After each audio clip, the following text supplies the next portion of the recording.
Let me tell you something, sweetheart. Back when I was young, really young, before the grey hair and the good sense, I thought I knew what love was. I thought it meant holding on tight and never letting go, until one night, a man I trusted with everything looked me in the eye and asked for permission to test other women before he'd marry me. His name was Paul Hartwell. Tall, charming, the kind of man who made every room feel smaller just by standing in it. We'd been together for 4 years, lived in a little apartment in a town called Ridgefield. I was 24, working as a nurse, and I thought he was my forever. We were at a fancy steakhouse, his idea, candlelight wine I couldn't pronounce. He'd been acting strange all night, fidgeting with his fork, avoiding my eyes. And then he set down his glass and said, "Chloe, before we take the next step,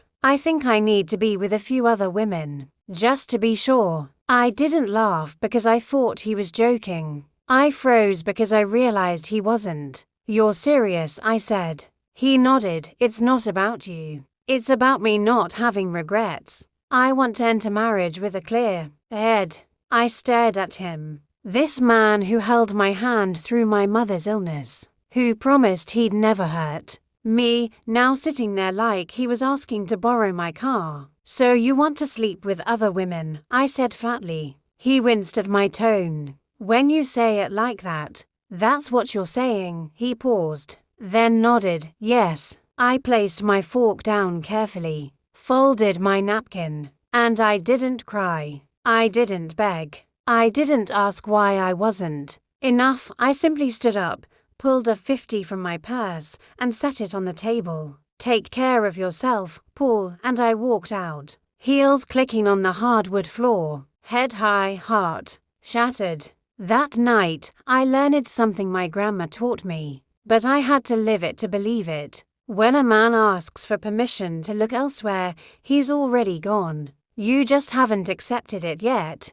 Now, don't you think for a second that walking away was easy? Oh, honey, it was the hardest thing I'd ever done. I got home that night, our home, the one we'd picked out together, and I sat on the bathroom floor for an hour, no tears, just empty. But here's the thing about being a woman who knows her worth. You don't stay empty for long. The next morning, I called my best friend, Delia, told her everything. She showed up with a box of donuts and a roll of packing tape. "We're moving you out today," she said. And we did. I left the key on the kitchen counter, took my cat, my plants, and my grandmother's rocking chair, and never stepped foot in that apartment again. Paul didn't call, not for 3 weeks. That was his way, waiting, thinking I'd cave. He didn't know my grandma raised me better than that. Then one evening, my phone buzzed. Paul's name lit up. I answered, not because I wanted him back, because I wanted to hear if he'd changed. "I made a mistake," he said. His voice cracked. "I went on a few dates. Nothing felt right. I want you back." I let him finish. Then I said, "What did you do, Paul? Be honest." A long pause. "Then I slept with someone. To someone's. It didn't mean anything. To someone's. In 3 weeks." I didn't yell. I didn't cry. I just said, "You don't get to sow your wild oats and then come back to a harvest you didn't plant." He asked to meet. I agreed because I needed to look him in the eye and see the man I almost married. We met at a little diner on Main Street. He looked thinner, nervous. He reached for my hand across the table. "I'll do anything," he whispered. "Therapy. No more nights out. I'll prove myself." I shook my head slowly. "Paul, you didn't make a mistake. You made a choice. And choices have echoes." Tears filled his eyes. "You're being cruel." "No," I said. "I'm being clear. You wanted to taste other women to see if I was enough. That's not love. That's a taste test. And I am not a sample." I stood up. Second time. Different place. Same ending. But this time my heart wasn't shattered. It was just certain.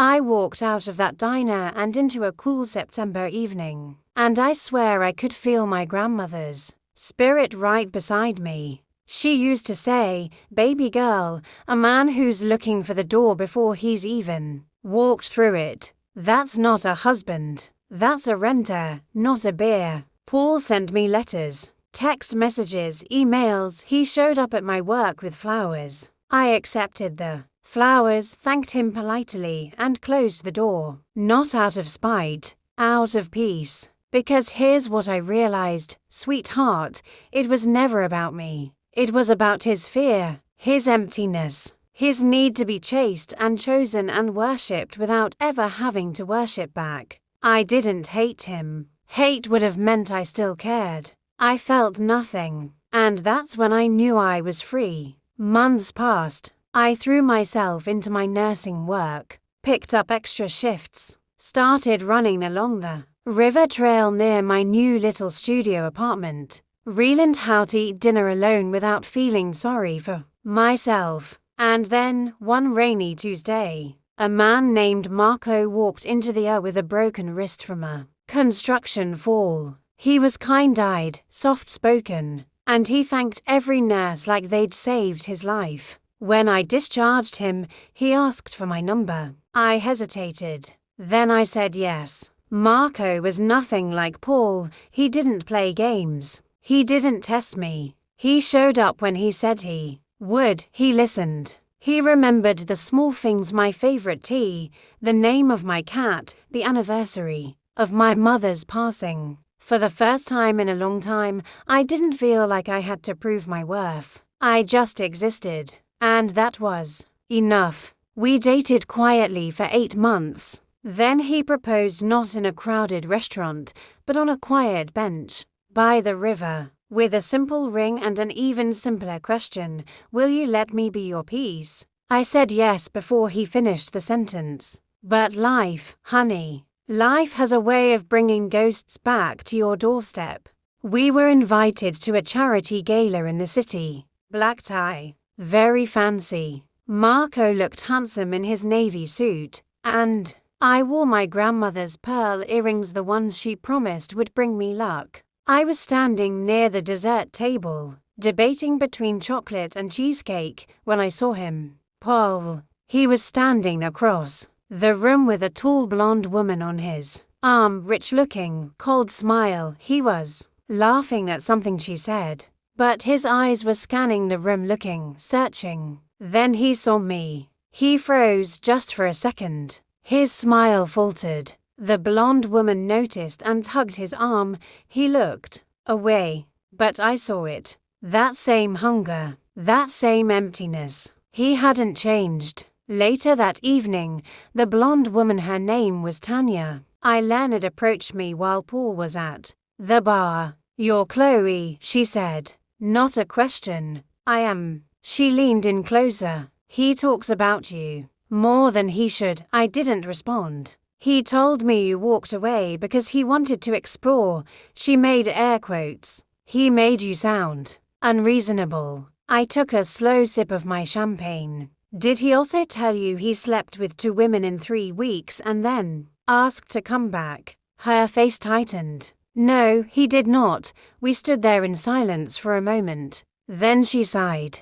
"I think I just had a wake-up call." I touched her arm gently. "Honey, don't waste your pretty years on a man who collects women like stamps. Trust me." She nodded, gave me a small smile, and walked away. Paul saw her leave. He rushed after her, but she waved him off. He stood there, alone, in the middle of that glittering ballroom, looking more lost than I'd ever seen him. Our eyes met one last time. He opened his mouth like he wanted to say something. I smiled, just a small, kind smile. Then I turned, took Marco's hand, and walked toward the exit. Marco asked me in the car on the way home, "Are you okay?" I leaned my head on his shoulder. More than okay. And I meant it. That was 30 years ago, sweetheart. Paul married Tanya after all. She took him back. Poor thing. They divorced 2 years later. He's on his 4th wife now, if the gossip is true. Still searching. Still empty. Me, I married Marco, we had 3 children, 5 grandchildren. He passed away 6 years ago, and I still miss him every single day. But I wouldn't trade a single moment of our life together. Here's what this old grandma wants you to remember. When someone tells you they need to test other people before they can commit to you, believe them not about the testing, about their character. Love isn't an audition. It's not a comparison chart. It's not a let me see if there's something better game. Love is a door you choose to walk through and then you lock it behind you, together. If you ever find yourself across a table from someone who asks for permission to wander, don't argue. Don't cry. Don't try to prove you're worth staying for. You stand up, you pay your share, and you walk away with your head held high, because the right person doesn't need to taste other fruit to know you're the sweetest. And if you're wondering whether I ever regretted walking away from Paul, not once, not for a single second. My grandma used to say, the best revenge is a life so good they choke on the sight of it. And honey, I've been choking them for 3 decades. Now go out there and be unforgettable.